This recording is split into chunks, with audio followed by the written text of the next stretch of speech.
The most expensive gift she ever received, she probably doesn't even remember. But that one small thing, that one specific, almost silly little thing, she still has it. And the person who gave it, she still thinks about. Here's why. Most people think gifting is about money, because money feels impressive. Spend more, better brand, impress more. And then they wonder why the gift gets a smile but not a memory. Here's the truth nobody tells you. An unforgettable gift is never about the object. It's about what the object communicates. And today I'm giving you the psychology behind why some gifts live in people forever, and why most gifts are forgotten before the wrapping paper hits the bin. Principle 1. The remembering self. People don't remember experiences. They remember peaks and endings. Psychologist Daniel Kahneman discovered something that changes everything about how we give gifts. He found that humans don't remember an experience as a whole. They remember two things: the most intense moment, and how it ended. That's it. Everything in between fades. Most gifts are forgettable because they have no peak moment, because there's no sharp emotional spike, because there's no ending that stays. The gift is opened, it's nice, life continues. Unforgettable gifts engineer a peak. A moment of genuine surprise. How did you know that? A moment that makes the chest tighten slightly. And then a clean, meaningful ending. A note. A final word. Something that closes the moment with weight. What this means for you: don't just give the gift. Design the moment. Where does she open it? How does she find it? Is there something written inside?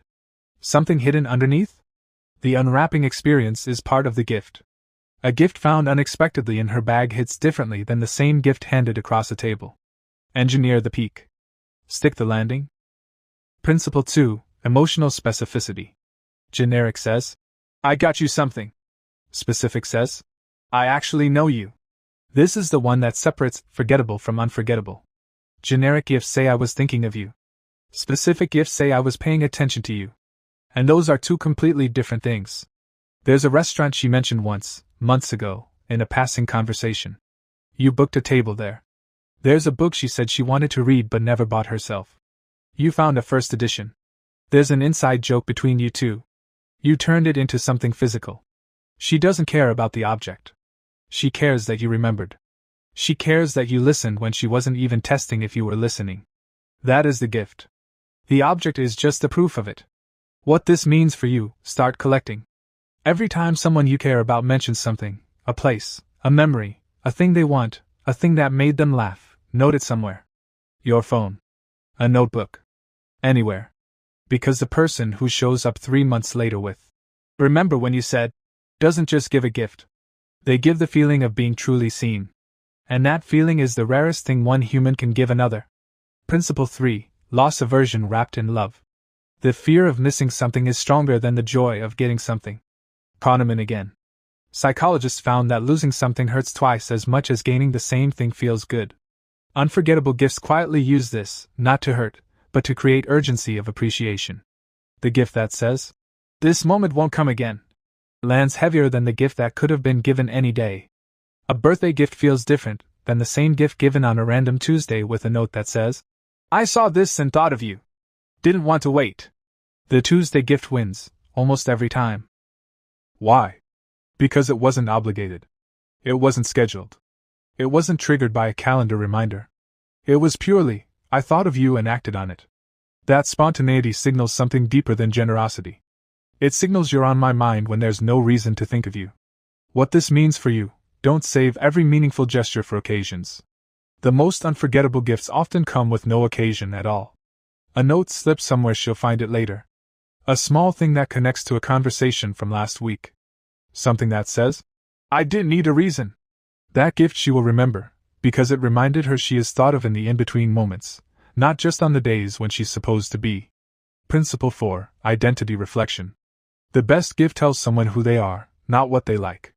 There's a difference between a gift that matches someone's taste and a gift that mirrors their identity.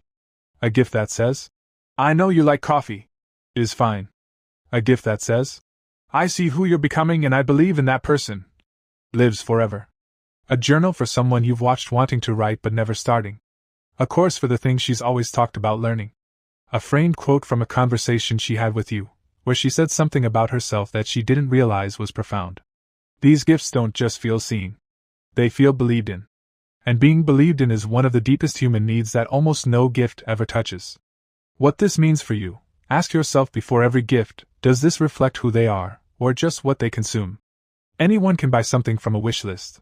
The rare gift giver looks at the person and gives them something that says, "I see the version of you that you're still growing into, and I think you're going to get there." Unforgettable gifts share one invisible ingredient: attention. Not money. Not size. Not surprise alone. Attention. The kind that was paid quietly over time, without the other person know. When that attention shows up wrapped in any form, it overwhelms people. Because most humans walk through their lives feeling slightly invisible. And then someone hands them a small object that says, "I saw you. I heard you. I remembered."